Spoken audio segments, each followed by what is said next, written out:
Ozone pollution చూద్దాము. So yes, ozone ఎలా pollute అవుతుంది ఏంటి? ఓకే, సో ఇప్పుడు మనకి ఇది భూమి. ఈ భూమి చుట్టూ ట్రోపోస్పియర్ ఉంటుంది కదా, అర్త్ చుట్టూ ట్రోపోస్పియర్, పైన స్ట్రాటోస్పియర్ ఉంటుంది. ఇక్కడ స్ట్రాటోస్పియర్ ఉంటుంది. స్ట్రాటోస్పియర్, ఈ స్ట్రాటోస్పియర్లో ఏముంది? ఓజోన్ లేయర్ ఉంది. ఓకే, స్ట్రాటోస్పియర్లో ఏముంది? Ozone layer. సన్ నుంచి మనకి అల్ట్రావైలెట్ రేడియేషన్స్ అనేవి భూమి మీదకి వస్తాయి. సో అల్ట్రావైలెట్ ఏ రేడియేషన్స్ భూమి మీదకి కంప్లీట్గా వస్తాయి. ఇది వైట్ కలర్లో ఉంది. అంటే ఈ అల్ట్రావైలెట్ ఏ రేడియేషన్స్ అనేవి పెద్ద ఎనర్జీ ఉండే రేడియేషన్స్ కాదు, దానివల్ల మనకేం కాదు. అల్ట్రావైలెట్ బి రేడియేషన్ అనేది పార్షియల్గా భూమి మీదకి వస్తాయి, మొత్తం రాకుండా పార్షియల్గా వస్తాయి. అల్ట్రావైలెట్ సి రేడియేషన్ అనేది భూమి మీదకి రాకుండా ఈ ఓజోన్ లేయర్ అనేది అల్ట్రావైలెట్ సి రేడియేషన్స్ని ప్రొటెక్ట్ చేస్తూ ఉంది. ఓకేనా? అల్ట్రావైలెట్ ఏ రేడియేషన్స్ మొత్తం భూమి మీదకి వస్తాయి, ఎందుకంటే they don't have that much of energy. Ultraviolet B radiations పార్షియల్గా వస్తాయి. అల్ట్రావైలెట్ సి రేడియేషన్స్ ఇక్కడ రెడ్ కలర్లో ఇచ్చారు కదా, అవి చాలా ఎనర్జెటిక్ రేడియేషన్స్. అవి భూమి మీదకి రాకూడదు అసలు. అవి భూమి మీదకి వస్తే గ్లోబల్ వార్మింగ్ బాగా పెరిగిపోతుంది. రేడియేషన్స్ ఎక్కువైపోయి చాలా జీవులు అంతరించిపోతాయి, రకరకాల స్కిన్ క్యాన్సర్లు వస్తాయి అన్నమాట. అయితే ఈ అల్ట్రావైలెట్ సి రేడియేషన్స్ భూమి మీదకి రాకుండా అడ్డుకుంటున్నది ఎవరు అంటే ఓజోన్ లేయర్. ఇంతకీ 2024 వార్మెస్ట్ ఇయర్గా మనము రికార్డులో చెప్పుకుంటున్నాం కదా.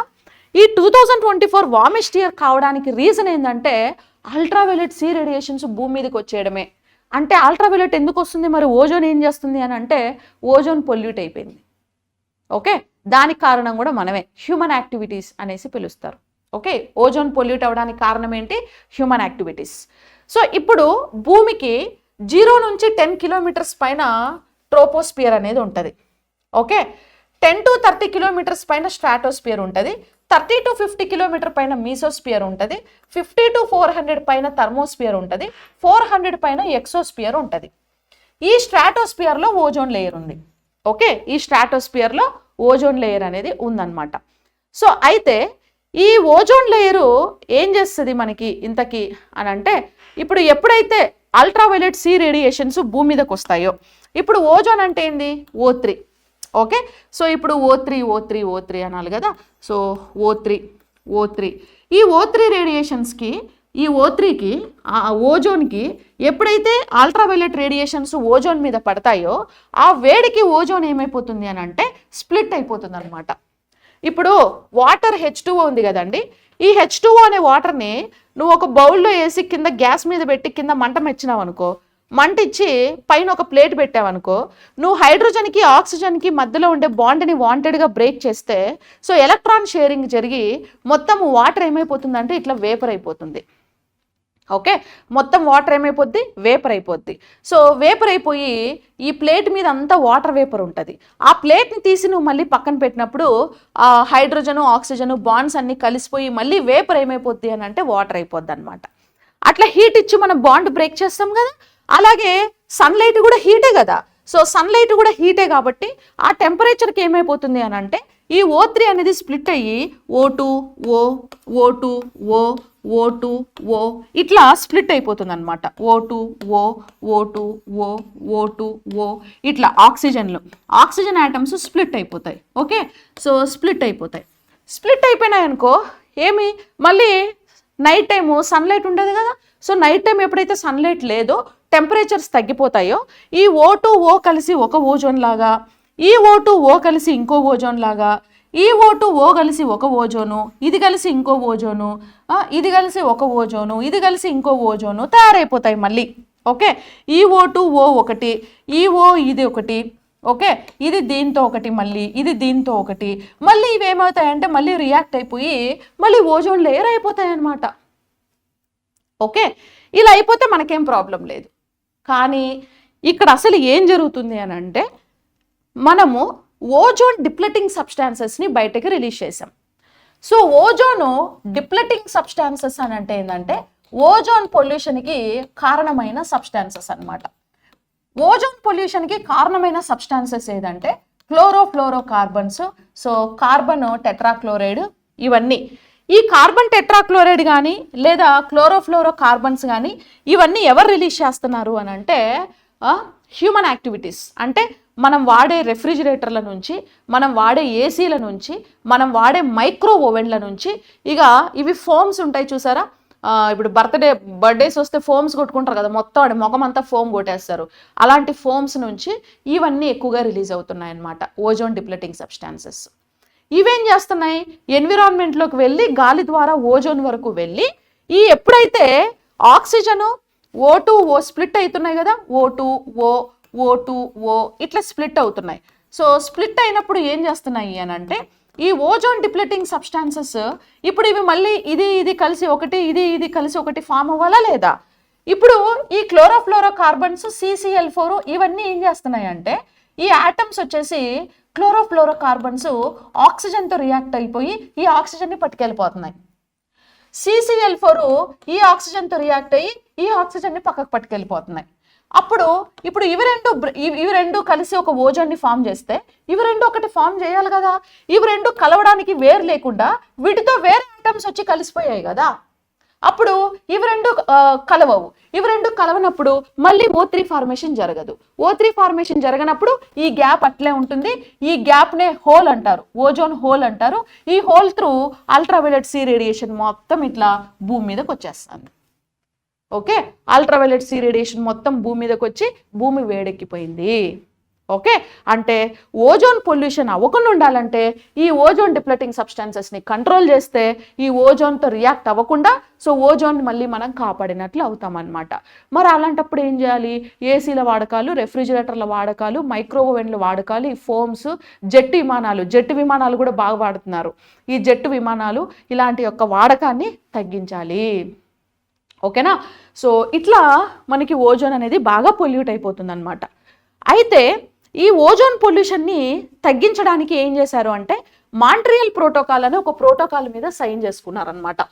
ఓకే, ప్రపంచంలో ఉండే ఆల్మోస్ట్ 197 దేశాలు యునైటెడ్ నేషన్స్ అన్నీ కూడా ఏకతాడిగా, ఎందుకంటే గ్లోబల్ వార్మింగ్ అందరికీ సంబంధించింది కాబట్టి, స్పేస్లో ఉండే ఓజోన్ లేయర్ భూమి మీద ఉంది, భూమి మీదే అన్ని దేశాలు ఉన్నాయి కాబట్టి, సో ఓజోన్ పొల్యూట్ అయిపోతే ప్రతి దేశానికి ఎఫెక్టే కాబట్టి ప్రతి దేశము కూడా 197 దేశాలన్నీ కలిసి మాంట్రియల్ ప్రోటోకాల్ అని ఒక ప్రోటోకాల్ మీద సైన్ చేసుకున్నాయి.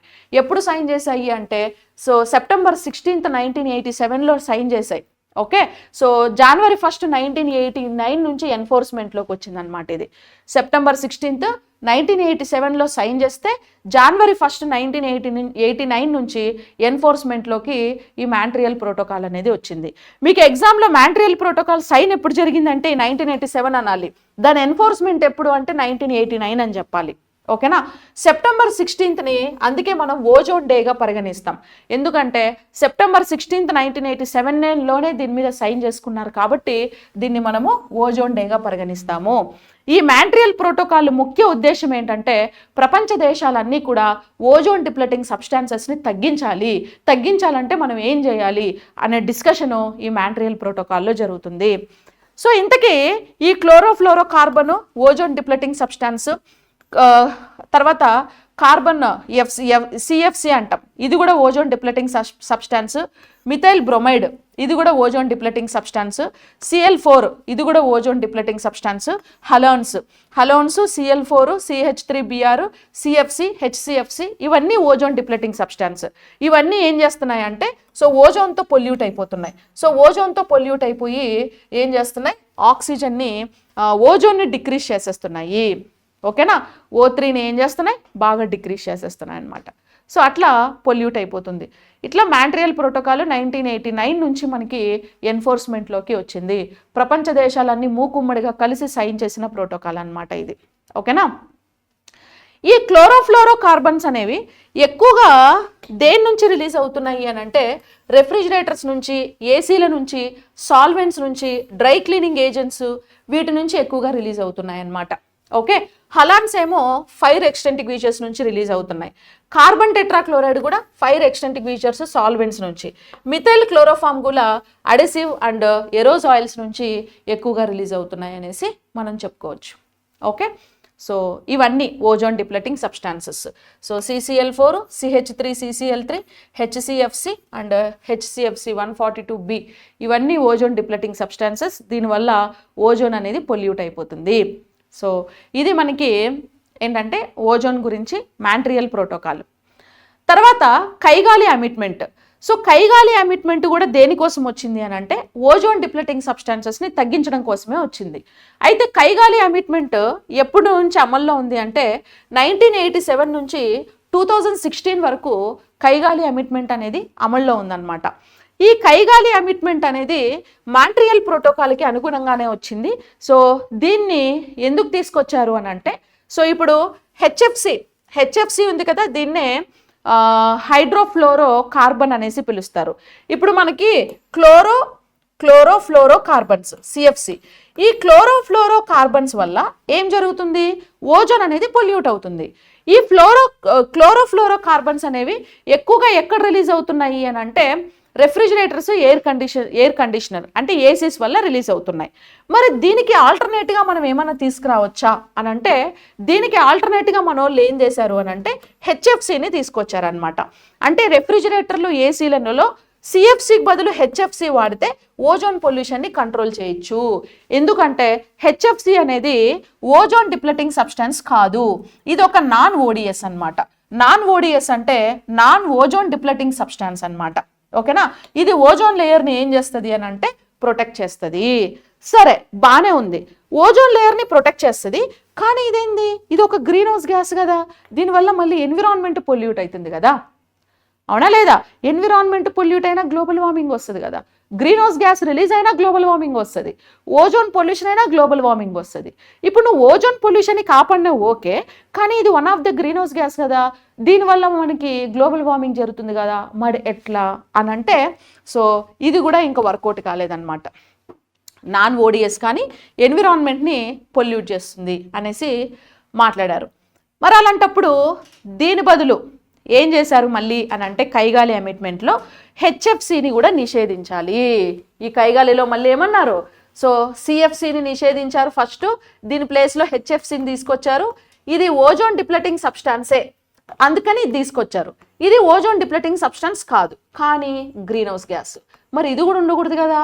ఇప్పుడు కైగాలి అమిట్మెంట్లో దీన్ని కూడా నిషేధించి సో ఫైనల్గా ఏం చేశారు అని అంటే సో హైడ్రోఫ్లోరో ఒలిఫిన్ని తీసుకొని వచ్చారు.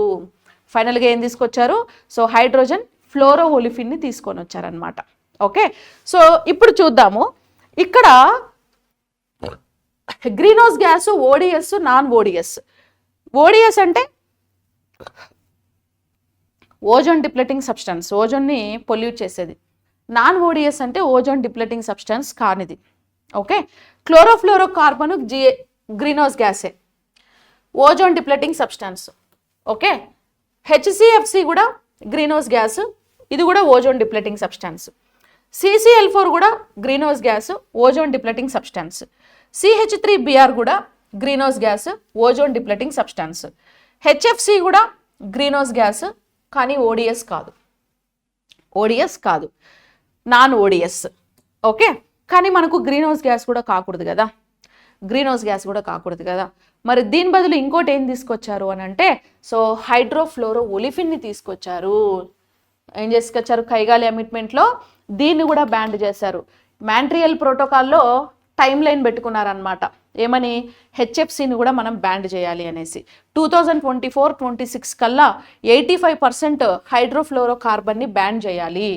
ఎప్పుడు 2024-26 కల్లా 85% హైడ్రోఫ్లోరో కార్బన్ని బ్యాన్ చేయాలి అనే టార్గెట్గా పెట్టుకొని సో హైడ్రోఫ్లోరో కార్బన్కి బదులు హైడ్రోఫ్లోరో ఒలిఫిన్ని తీసుకొచ్చారు. ఈ హైడ్రోఫ్లోరో ఒలిఫిన్ని HFO అంటారు. సో ఇది నాన్ గ్రీన్ హౌస్ గ్యాస్, ఇది గ్రీన్ హౌస్ గ్యాస్ కాదు, plus non ODS, ozone depleting substance కూడా కాదు. ఓకే, గ్రీన్ హౌస్ గ్యాస్ కాదు, సో ఓజోన్ డిప్లెటింగ్ సబ్స్టాన్స్ కూడా కాదు. అంటే దీనివల్ల గ్లోబల్ వార్మింగ్ జరగదు, ఓజోన్ పొల్యూషన్ కూడా జరగదు. ఇప్పుడు ఏసీలు, రెఫ్రిజిరేటర్లు అన్నిట్లో వాడుతున్నది అని అంటే హైడ్రోఫ్లోరో ఒలిఫిన్ని వాడుతున్నారు. సో దీన్ని కైగాలి అమిట్మెంట్లో ఓకే చేశారనమాట. ఓకేనా, 2026 టార్గెట్, 2026 వరకు 100% ఏ రెఫ్రిజిరేటర్ కూడా, ఏ ఏసీ కూడా, ఎవరు కూడా హైడ్రోఫ్లోరో కార్బన్స్ని రిలీజ్ చేయకూడదు, ఓన్లీ హైడ్రోఫ్లోరో ఒలిఫిన్నే రిలీజ్ చేయాలని టార్గెట్గా పెట్టుకున్నారనమాట కైగాలి అమిట్మెంట్లో. ఓకేనా, అది మాంట్రియల్ ప్రోటోకాల్ అండి. ఈ మాంట్రియల్ ప్రోటోకాల్ దేనికి సంబంధించింది? Ozone depleting substances. ఓకే, ఇంకా ఇక్కడ చూస్తే developed countries US, Japan, West European nations level 1లో ఉన్నాయి. Okay, what is agreed? Actually Kigali అమిట్మెంట్లో ఏం అగ్రీడ్ చేశారు అంటే, agreed to an amendment to include HFC hydrofluorocarbons phase down under the MP unlike Paris agreement. MP is legally binding. So దీన్ని base చేసుకొని మనకు మొత్తం 3 కంట్రీస్ ఉంటాయి, 1, 2, 3. So first developed countries US, Japan, West European nations. Developing countries అంటే China, South Africa, Brazil among others. Developing countries like India, Iran, Iraq, Pakistan among others. మన India list 3లో ఉంది. మొత్తం 3 దేశాలని 3 లిస్టులు ప్రిపేర్ చేశారు. సో ఈ 3 లిస్టులలో ఫస్ట్ లిస్టులో ఏ దేశాలు అయితే ఉన్నాయో ఈ దేశాలన్నీ 2019 లోపే 2019 లోపు మ్యాక్సిమం 85% 2036 వరకు ఏం చేయాలి అని అంటే కంప్లీట్గా ఓజోన్ డిప్లెటింగ్ సబ్స్టాన్సెస్ని కంట్రోల్ చేసేయాలి. అదే లిస్ట్ 2లో ఉండే countries 2024 freezing. Okay, target. But 80% 2045కి మొత్తము ఓజోన్ డిప్లెటింగ్ సబ్స్టాన్సెస్ని కంట్రోల్ చేసేయాలి. బట్ లిస్ట్ 3లో ఉండేవి 85% బై 2047కి కంట్రోల్ చేయాలి. ఇప్పుడు మన ఇండియా అనేది లిస్ట్ 3లో ఉంది. మన ఇండియా లిస్ట్ 3లో ఉంది కాబట్టి 85% ఓజోన్ డిప్లెటింగ్ సబ్స్టాన్సెస్ 2047 కల్లా మనము బ్యాన్ చేయాలి.